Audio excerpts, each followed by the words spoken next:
Hey guys, welcome back to my channel. I'm Stephanie Rose, and today I am doing just a wrap up of the books that I read in March. Now, we do have a few days to go to the end of March, but I don't think I'm going to be reading anything, or at least finishing anything before the end of the month or before I get this video up. So I'm going to just leave it at this. I did record a video, I think last week, with some of the books that I had read because library books, I didn't want to renew them. I returned them. So let's take a look at those first. First, I read The Word is Murder by Anthony Horowitz, and it took me a little while to get into this book. It wasn't as interesting as I thought it was going to be because the main character of the story is the author.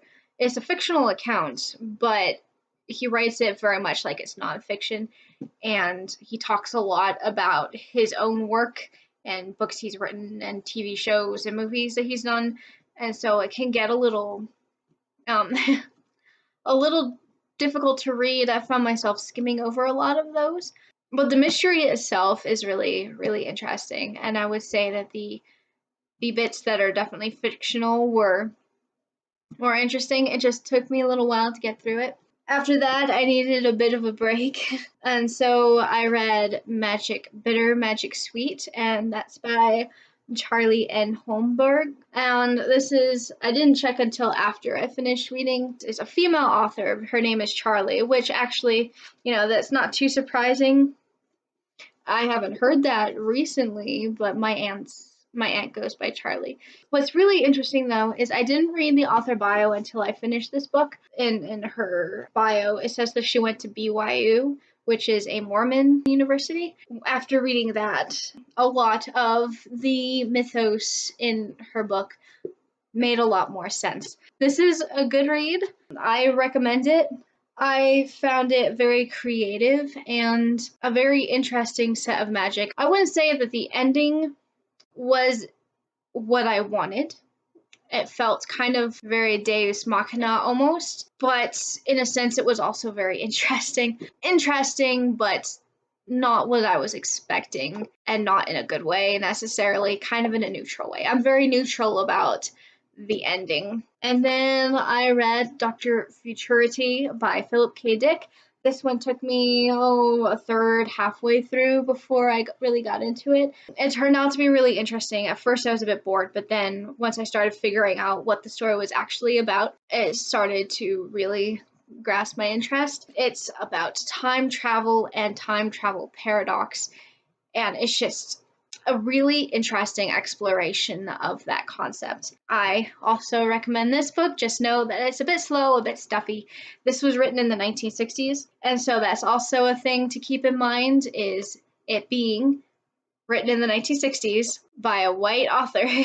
Okay, he will sometimes say things that aren't meant to be offensive, obviously, but because of the era, he will occasionally say things that can be viewed as offensive. But there are some things that you just have to take with a grain of salt and remember what era he's writing from. I think it's a very interesting glance into the view of the future from the past, and it's a good piece of speculative fiction. So yeah, those are the three that I am returning. I'm very pleased. I finished them all well before the due date. I am going to return them, renew the book that I'm reading right now. I already have opinions on the book, but I'm going to hold out till I actually finish the book before giving you my opinion.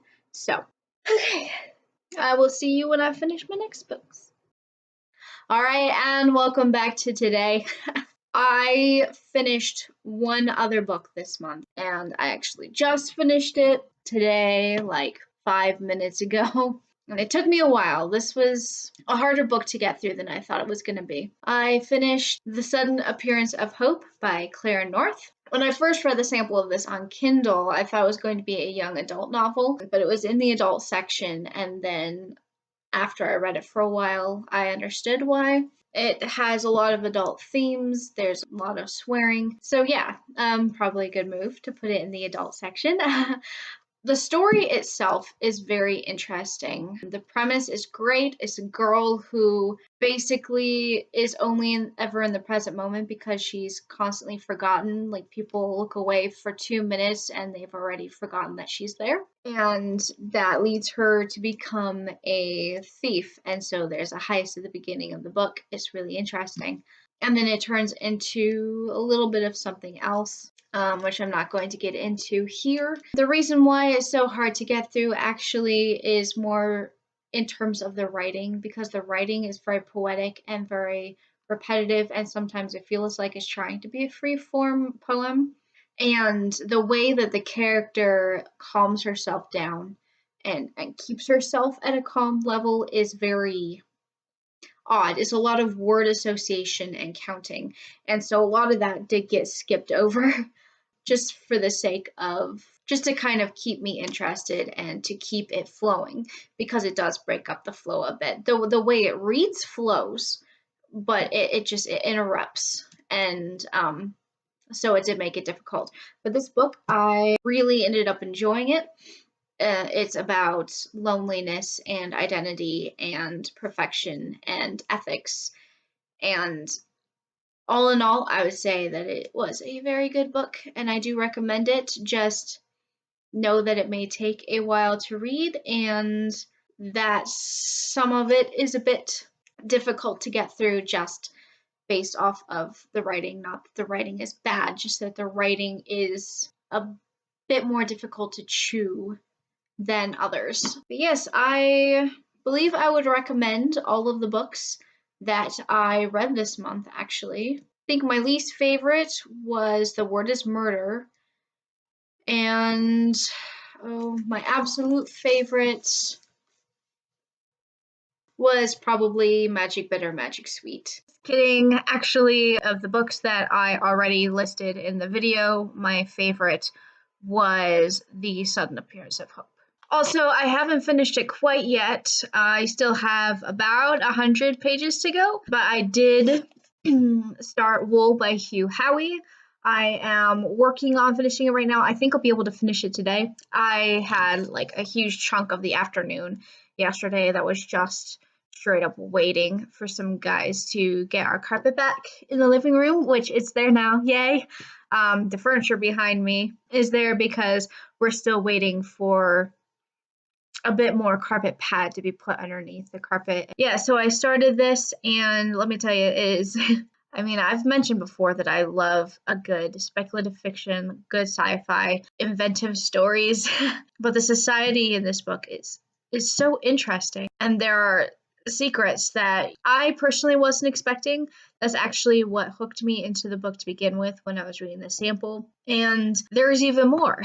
That's really exciting. It's just a book that keeps giving. And also, it thrills me every time I read and about the author or about the book in the back. And it says that it started as a self-published thing that then later got discovered and picked up or whatever. This started actually as a self-published short story, and now it's like is it 3 books?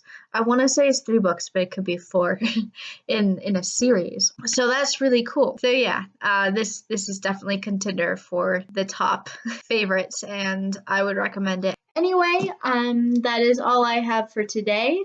My husband and I are going on a trip for our anniversary next week. We will be gone like the entire week, and because I don't want to have to worry about this right now, the plan is we're skipping next week. I do plan on my next video being the last one in at least in a while, and I will explain why in there, but I will see you then. Thanks for watching. Bye.